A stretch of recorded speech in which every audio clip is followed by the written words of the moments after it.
बच्चों, कैसे हैं आप लोग। आइए क्लास 11th में लेक्चर नंबर 5 है। आज समतल में गति चल रहा है। आज के लेक्चर में आपको पढ़ाया जाएगा वृत्तीय गति के उदाहरण। तो वृत्तीय गति के उदाहरण इसके पहले भी मैं बताया हूं। आज एक बार और हम लोग फिर से जिक्र करेंगे इसके अंतर्गत। और उसके लिए हम लोग जब कोई वस्तु वृत्ताकार पथ पे घूमती है तो उसकी गति को हम लोग क्या कहते हैं, वृत्तीय गति कहते हैं। तो वृत्तीय गति के उदाहरण में एक ऐसा उदाहरण हम लोग लेंगे जिसके लिए परिक्रमण काल निकाला जाएगा। परिक्रमण काल के लिए सूत्र निकाला जाएगा, ठीक है। तो पहले से हमने लिख रखा है, डेरिवेशन भी कर रखा है, फिगर भी बना रखा है, इसलिए कि कम टाइम में आपको मैं समझा सकूं, वीडियो बहुत बड़ा ना हो सके। तो आइए जो है शुरू करते हैं वृत्तीय गति के का पहला उदाहरण। इसका हमने जिक्र किया था कि कार का सड़क पर मुड़ना। अब समझिएगा, कार का सड़क पर मुड़ना ये वृत्तीय गति का उदाहरण है। कार सड़क पर कहाँ मुड़ती है? मोड़ पर, जहां पे मतलब कि सड़क मुड़ी रहती है। तो देखिएगा, हाईवे पे जाइएगा तो अक्सर हाईवे पे ही देखने को मिलता है कि हाईवे जो रोड होता है वहां मोड़ पर ऐसे ढालान मिलेगा आपको, यानी कि जिधर मुड़ी रहती है उधर ढालान बना रहता है, इस तरह से, ठीक है। ऐसा क्यों बनाया जाता है, ढालान क्यों बनाया जाता है, क्यों नहीं ऐसे मतलब सरफेस बना दिया जाता है मोड़ करके? ऐसा इसलिए नहीं किया जाता है कि देखिए, कार का पहिया और सड़क के बीच में घर्षण बल काम करता है। तो जब कार सीधी रेखा मतलब ऋजुरेखीय पथ पर गति करती है तो कार के पहिए और सड़क के बीच में घर्षण बल लगता है। लेकिन जब वो मोड़ पे पहुंचती है कार, तो मोड़ पे पहुंचने के साथ साथ मोड़ का ढलान ऐसे होता है, ठीक है। तो कार जब ढाला मतलब मोड़ पे पहुंचती है तो ऐसे झुक जाती है। कार झुकती है तो बल जो काम करता है, जो घर्षण बल होता है, वो घर्षण बल अब सीधा ना काम कर, नहीं उन दोनों के बीच में घर्षण बल लग रहा था, चक्का और सड़क के बीच में। लेकिन जब मोड़ पे पहुंचती है कार तो ये घर्षण बल अभिकेंद्र बल में बदल जाता है, क्योंकि गाड़ी ऐसे झुक जाती है। तो झुक जाती है तो अब बल इस दिशा में लगने लगता है। मतलब मोड़ जो होता है आपका, जस्ट लाइक ऐसे समझिए कि मान लीजिए कि ये आपका हाईवे है, ऐसे यहाँ पे टर्न हुआ है, ठीक है। तो टर्निंग पॉइंट पे देखिए, ये जहां से टर्न हुआ है तो यहां से ये घर्षण बल जब कार इधर कहीं स्ट्रेट लाइन पे था इधर, ठीक है, तो क्या लग रहा था? घर्षण बल लग रहा था सीधा, मतलब चक्का और ये सड़क के बीच में। लेकिन जब मोड़ पे पहुंची कार तो देखिए अब ये मुड़ी हुई है, तो इसका कहीं ना कहीं, ये मान लीजिए कि अगर आप वृत्त के फॉर्म में इसको समझें, ठीक है, तो इसका कहीं ना कहीं केंद्र होगा। मान लीजिए कि यहाँ पे केंद्र है, तो कार पर जो घर्षण बल है वो तुरंत बदल जाता है और बल केंद्र की ओर लगने लगता है। यानी कि ये जो मुड़ाव है इसके केंद्र की तरफ बल काम करने लगता है। और जब बल केंद्र की तरफ काम करने लगे तो उसको बोलते हैं अभिकेंद्र बल। यानी कि कार मुड़ गया, मोड़ पे मुड़ जाता है। क्यों? क्योंकि वहां पर जो घर्षण बल होता है वो किस में बदल जाता है? अभिकेंद्र बल में बदल जाता है, ठीक है। अब एक इंटरेस्टिंग चीज समझिए कि जहां पर मान लीजिए कि घर्षण बल शून्य हो, शून्य इन द सेंस ये कि मान लीजिए कि कहीं कीचड़ हो और चक्के का जो मतलब गोटी है उसका होता है ना उसमें, तो वो एकदम स्मूथ हो गया हो, मतलब चिकना हो, ठीक है। और या तो बर्फीले सतह पे अगर गाड़ी चल रही हो या कीचड़ में चल रही हो, ठीक है, तो उस समय अगर मोड़ पे गाड़ी मुड़ रही हो तो अनुभव करिएगा कि गाड़ी अगर मतलब कि घर्षण बल बहुत कम हो गया, यानी कि शून्य के बराबर हो गया, तो जब गाड़ी को मोड़ा जाता है, यानी कार को मोड़ा जाता है, तो कार फिसलने लगती है। मतलब वो वहां पे घर्षण बल तो है नहीं, घर्षण बल मामूली सा है, तो अभिकेंद्र बल में बदलेगा कौन? तो अभिकेंद्र बल में बदलेगा नहीं तो कार मुड़ेगी नहीं, तो कार मुड़ने के बजाय फिसलने लगती है और सीधी चलने लगती है, ठीक है। ऐसा अनुभव किया होगा। ऐसा मतलब टू व्हीलर या साइकिल से भी होता है, अनुभव करके देख लीजिए। जहां पे कीचड़ होता है वहां पे जब गाड़ी सरकती है तो इसका मतलब कि गाड़ी का जो पहिया है और कीचड़ है, मतलब रोड पे जो कीचड़ है उसके बीच में घर्षण बल क्या हो गया? शून्य हो गया। तो घर्षण बल है ही नहीं है, तो आप मोड़ रहे हो तो अभिकेंद्र बल में बदलेगा कौन? अभिकेंद्र बल में जब तक अभिकेंद्र बल वहां लगेगा नहीं तब तक गाड़ी, साइकिल या मोटरसाइकिल मुड़ेगा नहीं, ठीक है। तो ऑब्वियसली वहां पे ये घटना देखने को मिलती है, ठीक है। दूसरा है डोरी से बंधे कण की क्षैतिज वृत्त में गति जब कण का द्रव्यमान नगण्य हो। देखिए इसमें दो स्थिति हम लोग लेंगे, ठीक है। एक तो द्रव्यमान नगण्य मान लेंगे, मतलब ऐसी कोई वस्तु मान लेंगे कि जिसका द्रव्यमान बहुत कम हो, बहुत कम, नगण्य का मतलब बहुत कम हो, तो उसको धागे में रस्सी में बांध दीजिए और उसके एक सिरे को पकड़ के घुमाइए ऐसे, तो क्या होगा, वृत्ताकार पथ पे घूमेगा ऐसे, ठीक है। तो वृत्ताकार पथ पे जब घूमता है तो डोरी को आप क्या करते हो, खींचे रखते हो अंदर की तरफ, मतलब डोरी अंदर की तरफ खींचे रखते हो, तभी वो जाकर के क्या होता है, गोल गोल घूमता है। तो वो खिंचाव, वो तनाव बल है, और वही तनाव बल उस कण को ठीक है अभिकेंद्र बल देता है। जो आप रस्सी को खींच के रखते हो ना केंद्र की तरफ, तो वो क्या है, तनाव बल है, और वही तनाव बल हमेशा कण को अभिकेंद्र बल देता है, जिससे कण क्या करता है, वृत्ताकार पथ पे घूमता है। लेकिन एक ऐसी घटना हो जाए कि मान लीजिए कि रस्सी टूट जाए, या रस्सी को आप छोड़ दीजिए, तो जब ही आप रस्सी को छोड़ेंगे या रस्सी टूट जाएगी, तो होगा क्या कि एक घटना आपको देखने को मिलेगी। उसको मैं एग्जांपल के तौर पे बता देता हूं कि अगर जो है डोरी टूट जाए, या मान लीजिए कि आप डोरी को छोड़ दें, तो क्या घटना होगी। तो घटना यही होगी कि देखिए, जब कोई कण पिंड वृत्ताकार पथ पे घूमती है तो केंद्र की तरफ एक बल काम करता है, ठीक है। तो ये यहां से, ये मान लीजिए कि पिंड है और इस दिशा में गतिशील है, मतलब ऐसे गोल गोल घूम रहा है। तो इसका अगर आपको पता करना हो, अगर इसे आपको पता करना हो कि इस पर जो है इसका वेग किधर है, ठीक है। तो वेग की दिशा को क्या करते हैं आप, जैसे मान लीजिए यहाँ पे आप चेक करना चाहते हैं इस बिंदु पर, तो स्पर्श रेखा खींचते हो कि नहीं खींचते हो, या इसके पहले सिखाया गया है कि यहाँ पर स्पर्श रेखा खींच लीजिए, तो ये इसकी दिशा होगी।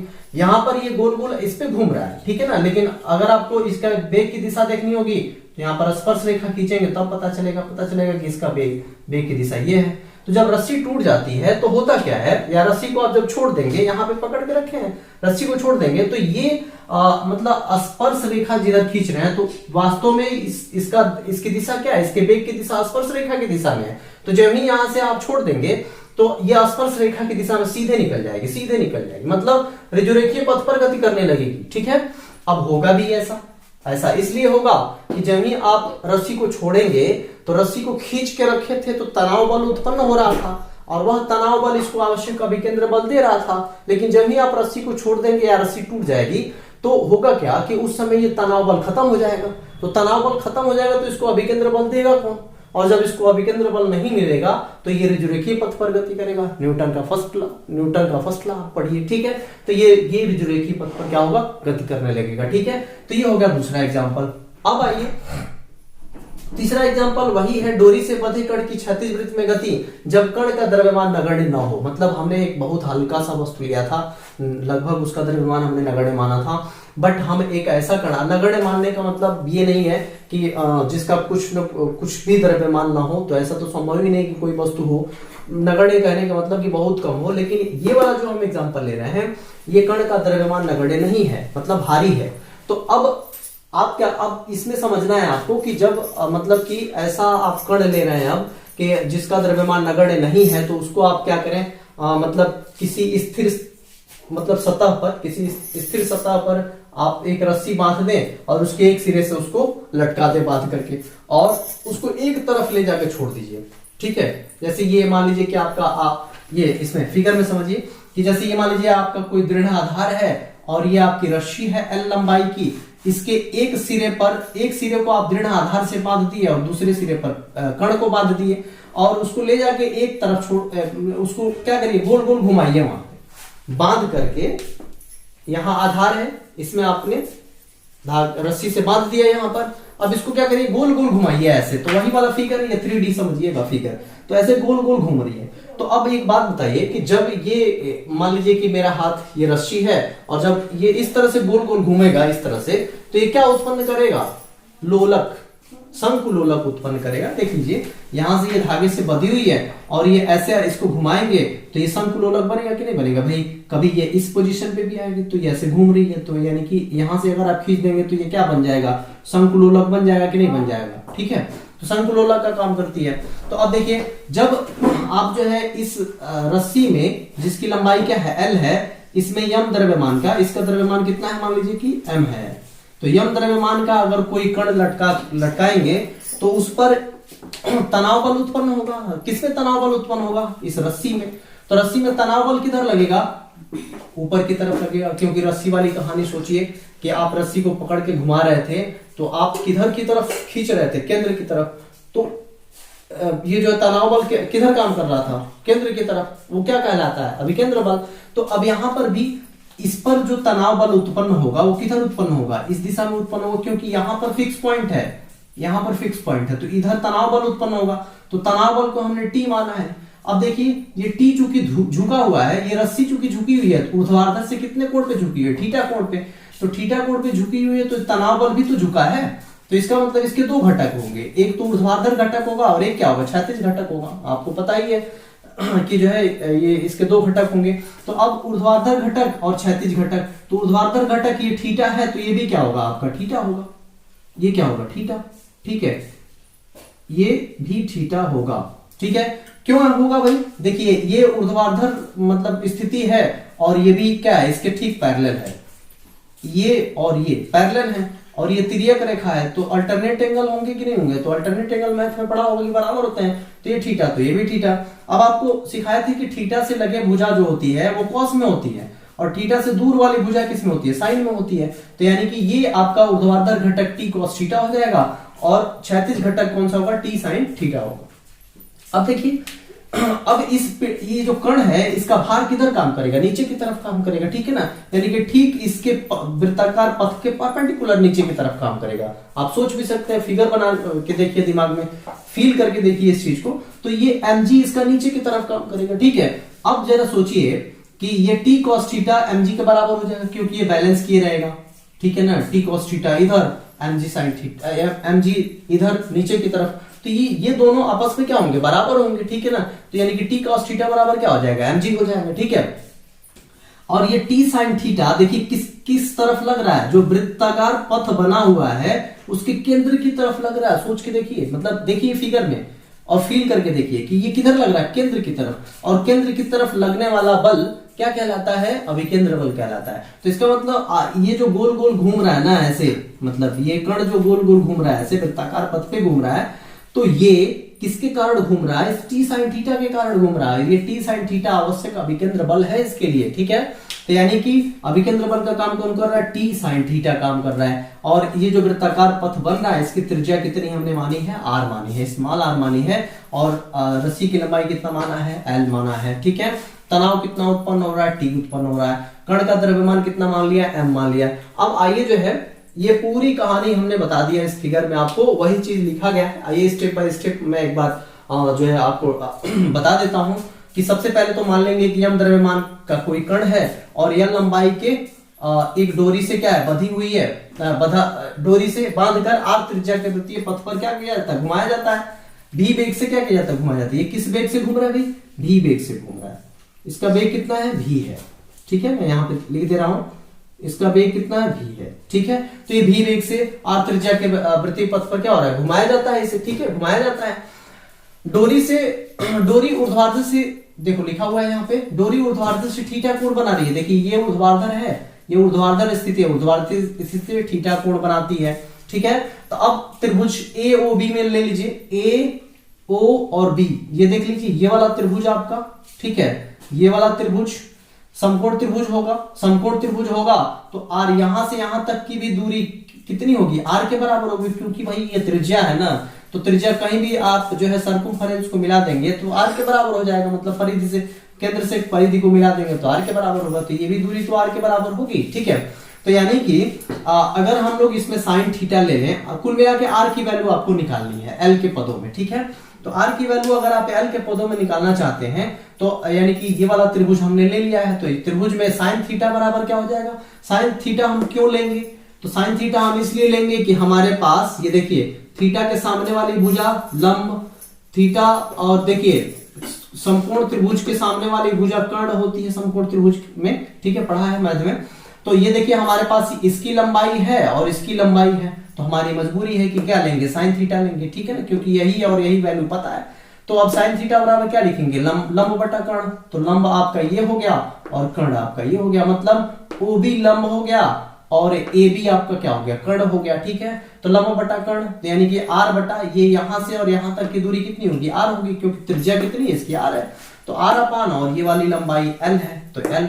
अब देखिए r का मान अगर निकालेंगे तो क्रॉस मल्टीप्लाई करके l अपान sine theta, sorry l sine theta हो जाएगा, समीकरण नंबर 1 मान लिया। ठीक है, अब चलिए पिंड पर दो बल कार्य कर रहे हैं, पिंड पर दो बल कार्य कर रहे हैं, कौन कौन से? एक तो mg काम कर रहा है जो नीचे की तरफ खींच रहा है इसको, जो ये गुरुत्व के कारण लग रहा है, पृथ्वी के अंदर गुरुत्वाकर्षण बल है तो उसके कारण ये लग रहा है बल। ठीक है, और एक इसका तनाव बल लग रहा है ऊपर की तरफ। ठीक है, एक तनाव बल लग रहा है, दो लग रहा है। ठीक है, और तनाव बल के दो घटक होंगे, अभी अभी हमने कहा। तो देखिए यहाँ पे लिखा हुआ है तनाव T के दो घटक होंगे, ऊर्ध्व घटक T cos थीटा और क्षैतिज घटक T sin थीटा। ठीक है, अब देखिए हमने कहा ना कि ये इसके बराबर हो जाएगा। ठीक है, बैलेंस कंडीशन में तो T cos थीटा बराबर क्या हो जाएगा? mg, समीकरण नंबर 2। जबकि क्षैतिज घटक के साथ क्या होगा? क्षैतिज घटक देखिए यहाँ पे मैंने स्पष्ट लिख दिया है कि जबकि क्षैतिज घटक T cos theta, sorry T sin theta, क्षैतिज घटक T sin थीटा कण को घूमने के लिए आवश्यक अभिकेंद्र बल देगा। ठीक है, तो ये अभिकेंद्र बल के बराबर हो जाएगा। तो T sin थीटा बराबर mv स्क्वायर अपन r, आपको पता है ना अभिकेंद्र बल, इसके पहले वाले वीडियो में हुआ था कि F बराबर mv स्क्वायर अपन r होता है। ठीक है, तो ये mv स्क्वायर अपन r के बराबर हो जाएगा। ठीक है, अब समीकरण 3 में 2 से भाग दीजिए, मतलब इसमें इससे भाग दीजिए। क्यों? क्योंकि आपको tan थीटा लाना है, तो sin theta upon cos theta आना चाहिए, इसलिए समीकरण 3 में समीकरण 2 से भाग दे देंगे। तो यहां से आप देख सकते हैं कि ये जो है t से t कैंसिल आउट हो गया।